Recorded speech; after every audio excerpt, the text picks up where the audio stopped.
فشهدت ذلك حسنة جميع صالحه صلوا عليه وآله التي جاء بششها دوكريا تقيتا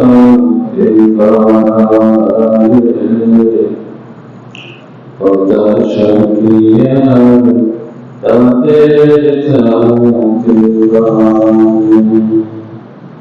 যারা মুখে কোরআনের বাণী হতাশা কি আর তাদের থাকতে পারে দুঃখ কি আর তাদের থাকতে পারে بلغ العلا بكماله فشرت لنا بجماله حسنت جميع خصاله صلوا عليه وآله معزز محترم حضرات المسلمين الكرام السلام عليكم ورحمة الله وبركاته সর্বপ্রথম অসংখ্য শুকরিয়া আদায় করছি সেই মহান জাতির যিনি দীর্ঘ একটি মাস সিয়াম সাধনার পরে আজকে শাওয়াল মাসের প্রথম জুমাতে সুস্থতার সাথে যথার সময় তারই পবিত্র ঘর জান্নাতের টুকরা মসজিদে যিনি কিছু আলোচনা করা এবং শোনার তৌফিক দান করেছেন এই জন্য আমরা সমস্ত শুকর আদায় করছি আলহামদুলিল্লাহ। দুরূদ সালাম প্রেরণ করছি সাইয়্যিদুল মুরসালিন রাহমাতুল লিল আলামিন খাতামুন নবিয়্যিন মুহাম্মদুর রাসূলুল্লাহ সাল্লাল্লাহু আলাইহি ওয়াসাল্লাম যিনি পবিত্র রমজান মাসে অবতারিত পবিত্র কোরআনের মাধ্যমে একটি সফল ইসলামী রাষ্ট্র প্রতিষ্ঠা করে এবং রাষ্ট্রের প্রেসিডেন্ট হিসেবে দায়িত্ব পালন করে আমাদেরকে দেখিয়ে দিয়েছেন কিভাবে মহান গ্রন্থ আল কোরআনের মাধ্যমে একটি সফল শান্তিপূর্ণ ইসলামী রাষ্ট্র পরিচালনা করা যায় এবং সেখান থেকে আরবের সেই জাহিলিয়াত অন্ধকারকে আলোকিত করে সারা বিশ্বকে কোরআনের হিদায়াতের মাধ্যমে মানুষদেরকে সৎ পথে আনা যায়। সম্মানিত ভাইরা, আল্লাহ রাব্বুল আলামিন মুহাম্মদ রাসূলুল্লাহ সাল্লাল্লাহু আলাইহি ওয়াসাল্লামকে আমাদের কাছে পাঠিয়েছেন শিক্ষক হিসেবে। রাসূলুল্লাহ সাল্লাল্লাহু আলাইহি ওয়াসাল্লাম ইরশাদ করেছেন, ওয়াসতু মুআল্লিমান, আমি তোমাদের কাছে প্রেরিত শিক্ষক হবে। সুতরাং তোমাদেরকে আমরা শিক্ষা দিব। শিক্ষক ছাত্রকে যখন শিক্ষা দেয় তখন ছাত্রের যে সমস্ত দিকে দুর্বলতা সেগুলি ফাইন্ড আউট করে খুঁজে বের করে সে অনুযায়ী শিক্ষক, একজন আদর্শ শিক্ষক, তাকে শিক্ষা দিয়ে থাকে। এইভাবে মানব জাতির কিসে কল্যাণ আর কিসে অকল্যাণ মুহাম্মদ রাসূলুল্লাহ সাল্লাল্লাহু আলাইহি ওয়াসাল্লাম সেই বিষয়ে আমাদেরকে বিস্তারিত শিক্ষা দিয়ে গেছেন। এবং মুহাম্মদ রাসূলুল্লাহ সাল্লাল্লাহু আলাইহি ওয়াসাল্লাম আমাদেরকে আরো শিক্ষা দিয়েছেন, বাল্লিগু আন্নি ওয়ালাউ আয়া, যদি তোমার কাছে একটি আয়াতও থাকে সেই আয়াতটিও তুমি অপর ভাইয়ের কাছে তুমি প্রচার করে দাও, তাবলীগ করে দাও, পৌঁছে দাও। তোমার কাছে দেখো না, তোমার কাছে যে আয়াতটি আছে, ইসলামের যে জ্ঞান রয়েছে সেই জ্ঞান তোমার কাছে আমানত। সুতরাং এই আমানত যার কাছে পৌঁছে দেওয়ার দরকার, যার কাছে পৌঁছে দিলে আমানতের হক আদায় হবে, তার কাছে পৌঁছে দিতে হবে। বিদায় হজের ভাষণ থেকে সাহাবায়ে ইকরাম সারা বিশ্বে ছড়িয়ে পড়েছেন ইসলামের প্রচারের জন্য। প্রচারের মাধ্যমে ইসলাম সারা বিশ্বে প্রচার লাভ করেছে। ইসলাম ভারতীয় উপমহাদেশে সাহাবাদের মাধ্যমে এসেছে আমাদের এই উপমহাদেশে। আর দাওয়াত, ইসলামের দাওয়াত নিয়ে সাহাবারা এসেছিলেন। আর এই দাওয়াত যতদিন পর্যন্ত থাকবে ততদিন দিন থাকবে, দাওয়াত থাকবে না, দিন আস্তে আস্তে প্রতিদিন থাকবে, সময়টা আসবে। এই জন্য আমাদেরকে দাওয়াতি কাজ সবসময় আমাদেরকে পরিচালিত করতে হবে। আমাদের যে জ্ঞান রয়েছে সেই জ্ঞান পৌঁছে দেওয়ার মাধ্যমে আমরা দাওয়াতি কাজ করে যাব। আল্লাহ রাব্বুল আলামিন সূরা আসরের মধ্যে বলেছেন, ওয়াতাওয়াসাউ বিল হাক্কি ওয়াতাওয়াসাউ বিস সবর, তোমরা একে অপরকে সত্য এবং ধৈর্যের উপদেশ দাও, সত্য এবং ধৈর্যের উপদেশ দাও। আর এই উপদেশের মাধ্যমে হতে পারে আর সেই উপদেশগুলি মুমিনদের জন্য উপকারে আসবে। যার কাছে যে দুর্বলতা রয়েছে তিনি সে বিষয়ে তিনি সংশোধন হয়ে যাবেন এই উপদেশের মাধ্যমে। আল্লাহ রাব্বুল আলামিন আমাদেরকে সে বিষয়ে ইঙ্গিত করেছেন। সম্মানিত মুসলিম কিরাম, আল্লাহ রাব্বুল আলামিন সূরা আল-ইমরানের 110 নম্বর আয়াতে বলেছেন, কুনতুম খায়রা উম্মাতিন উখরিজাত লিন-নাস তা'মুরুনা বিল মা'রুফি ওয়া তানহাউনা 'আনিল মুনকারি ওয়া তু'মিনুনা বিল্লাহ। কুনতুম খায়রা উম্মাতিন, তোমরা হচ্ছ উত্তম দল, আমাদেরকে সৃষ্টি করা হয়েছে মানব জাতির কল্যাণের জন্য। তোমরা মানব জাতির কল্যাণের জন্য কাজ করবে। যে কাজে মানুষের কল্যাণ হবে সে কাজ আমাদের করতে হবে। তা'মুরুনা বিল মা'রুফ, তোমরা সৎ কাজের আদেশ দিবে, ওয়া তানহাউনা 'আনিল মুনকার, এবং অসৎ কাজ থেকে মানুষদেরকে বিরত রাখবে। ওয়া তু'মিনুনা বিল্লাহ, এবং আল্লাহর প্রতি ঈমান আনবে। তাহলে আমাদের কাজ হবে মানব জাতির কল্যাণের জন্য, এবং আমরা সৎ কাজের আদেশ দিব এবং অসৎ কাজ থেকে, অন্যায় কাজ থেকে মানুষদেরকে বাধা দিব। আর এই কাজটি আমরা নামাজের কাছ থেকে আমরা শিখতে পাই। যেমন আমরা যখন নামাজ পড়ি, আল্লাহ রাব্বুল আলামিন কি বলেছেন, ইন্নাস সালাতা তানহা আনিল ফাহশাই ওয়াল মুনকার, নিশ্চয় নামাজ মানুষকে অশ্লীল এবং ফাহিশা কাজ থেকে, অন্যায় কাজ থেকে বিরত রাখে। তাহলে নামাজ আমরা আদায়ের মাধ্যমে, সঠিকভাবে আদায়ের মাধ্যমে আমরা অসৎ কাজ থেকে আমরা কি করতে পারি, বিরত থাকতে পারি। আর নামাজ আমাদেরকে তা'মুরুনা বিল মা'রুফ ওয়া তানহাউনা 'আনিল মুনকার, অন্যায় কাজ থেকে বিরত রাখা, নিষেধ করা শিক্ষা দেয়। কিভাবে?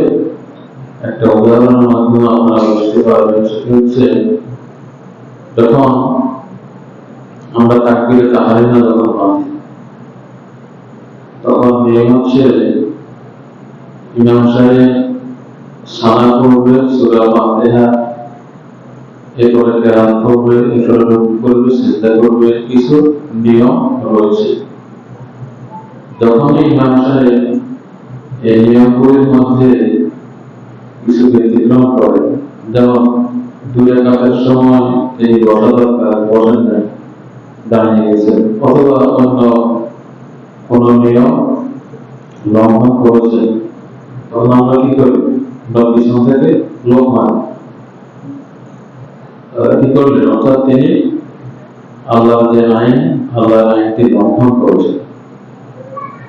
আল্লাহর নির্দেশিত যে আইন, সে আইন লঙ্ঘন করার কারণে আমরা কি করি? পিছন থেকে লোক মারি, ওনাকে নিষেধ করি, বাধা দিই, সতর্ক করি যে আপনি যেটা করছেন সেটি আসলে কাম নয়, আপনাকে একটু সতর্ক হওয়া দরকার। এটা হচ্ছে নামাজের ইমামের উদাহরণ।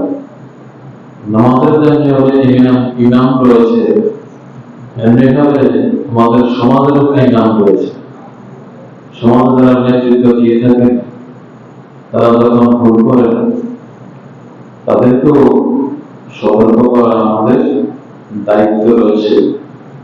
তাদের অন্যায় কাজে প্রতিবাদ করা, তাদেরকে জানানো যে হ্যাঁ, আপনি কাজটি সঠিক করছেন না, বিষয়টি তাকে জানা। তিনি কি সেটি সজ্ঞানে করছেন না ভুলবশত, অসতর্কতাবশত করছেন, তাকে জানানো যে আপনি ভুল করছেন।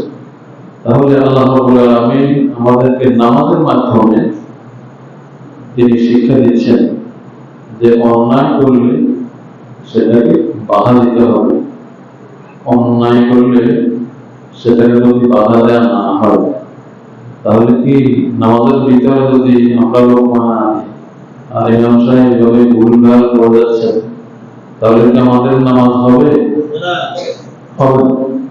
এমনি ভাবে সমাজের মধ্যেও যদি এভাবে অন্যায় কাজ চলতে থাকে, যদি আমরা বাধা না দিই, প্রতিবাদ না করি, তাহলে সেটা কালকে আমাদের ময়দানে আমরা অবশ্যই আল্লাহ রাব্বুল আলামিনের জবাব দিয়ে তার আওতায় আসতে হবে। আল্লাহর কাছে আমরা জবাব দিতে হবে। সুতরাং আমি ইসলামের বিধিবিধান মানে নামাজ পড়ি, সবকিছু করি, আমি নিজে বাঁচতে হবে না, কিন্তু আমার আহামদেরকে বাঁচাতে হবে।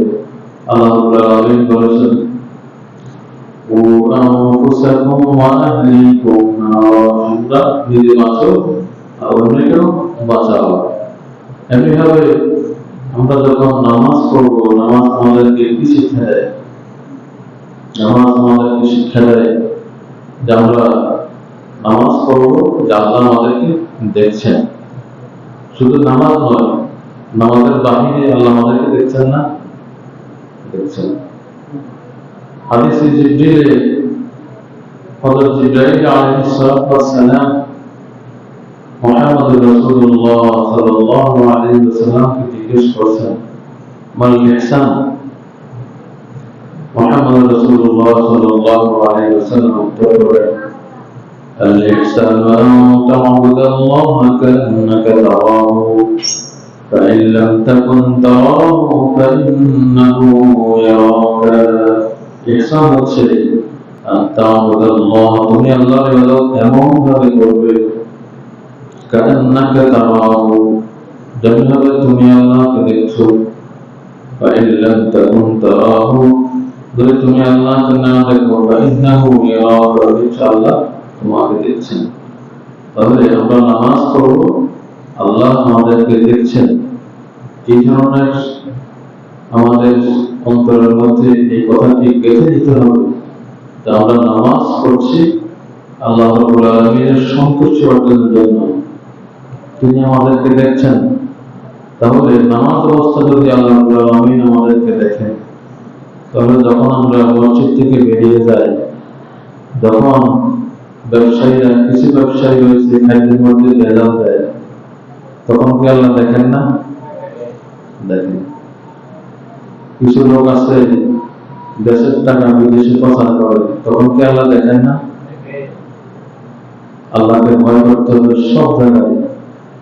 আল্লাহ রাব্বুল আলামিন বলেছেন, ইয়া আইয়ুহাল্লাযীনা আমানু তাকুল্লাহা হাক্কা তুকাতিহি, হে ইমানদাররা, তোমরা আল্লাহকে ভয় করবে, ভয় করার মতো। তাহলে ভয় করার মতো ভয় করতে হবে। তাহলে যদি আমরা মসজিদে এসে নামাজ পড়ি আর বাইরে গিয়ে খেতের আইল কাটি, বেশি করে কাটি যেন জমি বাড়ে, তাহলে সেখানে কি আল্লাহ কি আইল কাটতে দেখেন না? দেখেন। এ কথা আমাদেরকে স্মরণ রাখতে হবে যে আল্লাহ রাব্বুল আলামিন, আমরা এমন আল্লাহর ইবাদত করি, লা তাখুযুহু সিনাতুন ওয়ালা নাওম, যিনি তাকে তন্দ্রা এবং নিদ্রা স্পর্শ করে না। একবার হযরত মুসা আলাইহিস সালাম আল্লাহ রাব্বুল আলামিনকে প্রশ্ন করলেন, হে আল্লাহ, আপনি সারা বিশ্ব, মহাবিশ্ব, সৌরজগৎ, নক্ষত্র জগৎ রয়েছে, সকল জগৎ আপনি পরিচালনা করেন, আপনি কি ঘুমান না? তখন আল্লাহ রাব্বুল আলামিন কি বললেন, হে মুসা, তুমি একটি গ্লাসের মধ্যে এক গ্লাস পানি দাও। তখন পানি দেওয়ার পরে আল্লাহ রাব্বুল আলামিন বললেন যে তুমি দাঁড়িয়ে থাকো এই পানির গ্লাস নিয়ে। তখন এভাবে একদিন দুদিন চলে যায়। এরপরে যখন মুসা আলাইহিস সালাম তন্দ্রা আসে, তখন হাত থেকে পানির গ্লাসটি পড়ে যায়। পড়ে যাওয়ার পরে মুসা আলাইহিস সালাম সিজদায় পড়ে গেলেন, হে আল্লাহ, যদি আপনি আমাদের সৃষ্টিকর্তা, পালনকর্তা, দিকদাতা, আইনদাতা, সবকিছু আপনি, যদি ঘুমাতেন তাহলে অবশ্যই এই মহাবিশ্বের ধ্বংস হয়ে যেত। সম্মানিত ভাইরা, তাহলে যে আল্লাহ রাব্বুল আলামিন এই সারা পৃথিবী তিনি সৃষ্টি করেছেন এবং পৃথিবীর প্রতিপালনের ব্যবস্থা করেছেন, তিনি অবশ্যই এই পৃথিবীর জন্য আইন দিয়েছেন, সংবিধান দিয়েছেন। সেই সংবিধান হচ্ছে মহান আল কোরআন। এই আল কোরআনকে আমাদেরকে ভালোবাসতে হবে, কোরআনের আইনকে ভালোবাসতে হবে এবং সমাজে প্রতিষ্ঠা করতে হবে। তাহলে আমাদের দুনিয়া শান্তি এবং পরকালে মুক্তি। আর কোরআনের আইনকে যারা সমাজে প্রতিষ্ঠা করতে চায়, তাদেরকে ভালোবাসতে হবে, সাপোর্ট করতে হবে।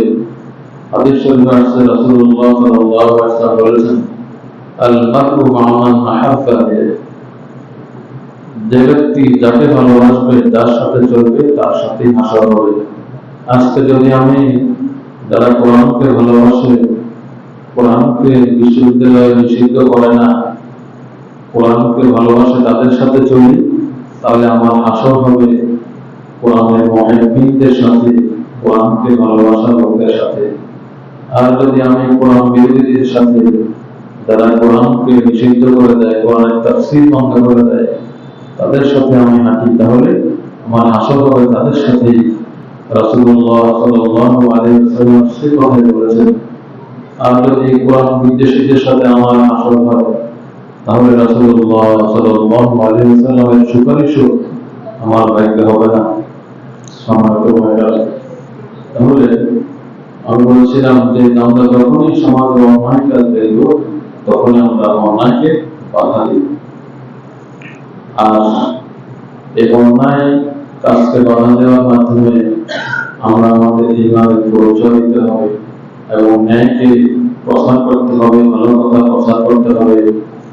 তবে প্রচার করার সময় আমাদেরকে অবশ্যই শালীনতা, ভদ্রতা, নম্রতা বজায় রাখতে হবে। আল্লাহ রাব্বুল আলামিন সে কথাটাই বলেছেন, ادع إلى سبيل ربك بالحكمة والموعظة الحسنة وجادلهم بالتي هي أحسن إن الحسنات يذهبن السيئات ادع إلى سبيل ربك আপনি আপনার প্রতিপালকের পথের দিকে ডাকেন বিল হিকমতে হিকমতের সাথে রাসূল আপনি মানুষদেরকে আপনার রবের দিকে ডাকেন হিকমতের সাথে প্রজ্ঞার সাথে ওয়াল মাওয়াইযাতিল হাসানা এবং উত্তম উপদেশের মাধ্যমে কল্পনা ভাষায় নয় সুন্দর ভাষায় বুঝিয়ে ডাকতে হবে ওয়াজাদিলহুম বিল্লাতি হিয়া আহসান এবং তাদের সাথে তর্ক বিতর্ক না করে তাদেরকে সুন্দরভাবে বুঝিয়ে দিতে হবে উত্তম ভাষায় বুঝিয়ে দিতে হবে তর্ক বিতর্ক পরিহার করতে হবে ইন্নাল হাসানাতি ইউযহিবনাস সাইয়্যাত নিশ্চয় ন্যায় কাজগুলি অন্যায় কাজগুলি মুছে দেয় আমরা যদি ন্যায় কাজ করি তাহলে ওই ন্যায় কাজগুলি আমাদের অন্যায় কাজগুলিকে মুছে দিয়ে হাদিস শরীফে আছে যে এক জুমা থেকে আরেক জুমা পর্যন্ত যদি আমরা আল্লাহ রাব্বুল আলামিনের নেকের কাজ করতে পারি তাহলে এক জুমা থেকে আরেক জুমা এক রমজান থেকে আরেক রমজান যে আমাদের গুনাহগুলি হবে সেগুলি আল্লাহ আমাদেরকে ক্ষমা করে দিবেন সকলে সুবহানাল্লাহ আল্লাহ রাব্বুল আলামিন এই পৃথিবীতে সৃষ্টি করেছেন আর এই পৃথিবীতে আল্লাহ অনেক নবী পাঠিয়েছেন রাসূল পাঠিয়েছেন অনেক ফেরাউন নমরুদ এই পৃথিবীতে এসেছে ফেরাউনদের সাথে নমরুদদের সাথে আল্লাহ নবীদের দাওয়াতের কি সিস্টেম ছিল তাদের কি ঘটনা ঘটেছিল এই সকল ঘটনা আল্লাহ রাব্বুল আলামিন কুরআনুল কারীমে কেন উল্লেখ করেছেন যেন আখিরে জামানার নবী উম্মতেরা সেই ঘটনাগুলি দেখে শিক্ষা গ্রহণ করতে পারে আজকে যারা নাস্তিক কোরআন বিদ্বেষী তারা তো ফেরাউনের কাজ করছে কিন্তু আল্লাহ রাব্বুল আলামিন ফেরাউনের কাছে যখন মূসা আলাইহিস সালামকে পাঠালেন তিনি বললেন তুমি কি করো কোমল ভাষায় কথা বলো ফেরাউন হচ্ছে সবচেয়ে বড় নাস্তিক আল্লাহকে অস্বীকার করে এই অস্বীকারকারীকে তুমি যখন ইসলামের দিকে আমার দাওয়াত দিবে আল্লাহর আইনের দাওয়াত দিবে তখন কোমল ভাষায় দিতে হবে আল্লাহ রাব্বুল আলামিন সেটা বলছেন اذهب إلى فرعون إنه طغى فقولا له قولا لينا لعله يتذكر أو يخشى اذهب إلى فرعون إنه طغى तुम ফেরাউনের কাছে যাও হে মূসা তুমি ফেরাউনের কাছে যাও ইন্নাহু তাগা সে অবাধ্য হয়ে গেছে মূসা ফেরাউন আমার অবাধ্য হয়ে গেছে সুতরাং ফেরাউনের কাছে যাও তাহলে যারা অবাধ্য হবে তাদের কাছে দাওয়াত নিয়ে যাওয়া আমাদের দায়িত্ব আছে নাকি নাই সম্মানিত ভাইরা আল্লাহ রাব্বুল আলামিন এই জন্যে পূর্ববর্তী নবীদের ঘটনাগুলি আমাদেরকে উল্লেখ করেছেন اذهب إلى فرعون إنه طغى فقولا له قولا لينا এবং হে মূসা এবং হারুন তোমরা দুইজন তোমাদেরকে আমি দুইজনকে নবুয়ত দিয়েছি ফাকুলা লাহু তাসমিয়া সিগা তোমরা ওই তার সাথে বলবে কাওলান লাইয়িনা কোমল ভাষায় কথা বলবে তার কাছে যখন আল্লাহর আইনের দাওয়াত নিয়ে যাবে হেদায়েতের দাওয়াত নিয়ে যাবে তখন তোমরা কোমল ভাষায় কথা বলবে তাহলে লাআল্লাহু ইয়াতাযাক্কারু আও ইয়াখশা তাহলে আশা করা যায় সে আল্লাহ রাব্বুল আলামিনের পক্ষ থেকে যে উপদেশ এই নবীগণ দিয়েছে সেই উপদেশ গ্রহণ করতে পারে এবং আল্লাহকে ভয় করতে পারে আল্লাহর ভয় তার মাঝে আসবে ওনা এটা আসছে যে তোমরা কি করো না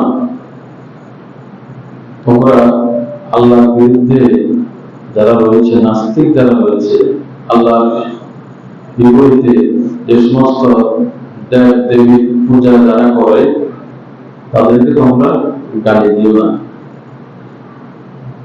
কারণ তাদেরকে গালি দিলে ولا تسبوا الذين يدعون من دون الله فيسبوا الله عدوا بغير علم, তখন তারা তাদের অজ্ঞতার কারণে আল্লাহকে গালি দিবে। নাউযুবিল্লাহ মিন যালিক।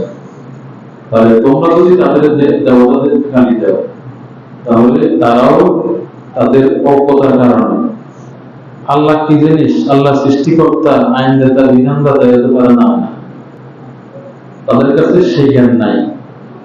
ফায়াসুবুল্লাহ আদওয়ান বিগাইরি ইলমি, তাদের কাছে সেই জ্ঞান নাই। সুতরাং তারা সেই ইলমের অভাবে, সেই জ্ঞান, সেই প্রজ্ঞার অভাবে আল্লাহকে গালি দিয়ে বসবে। সুতরাং তোমরা তাদের দেবতাদেরকে গালি দিও না। তোমরা যখনই দাওয়াত নিয়ে যাবে কোমল ভাষায় কথা বলবে, কর্কশ ভাষা পরিহার করতে হবে।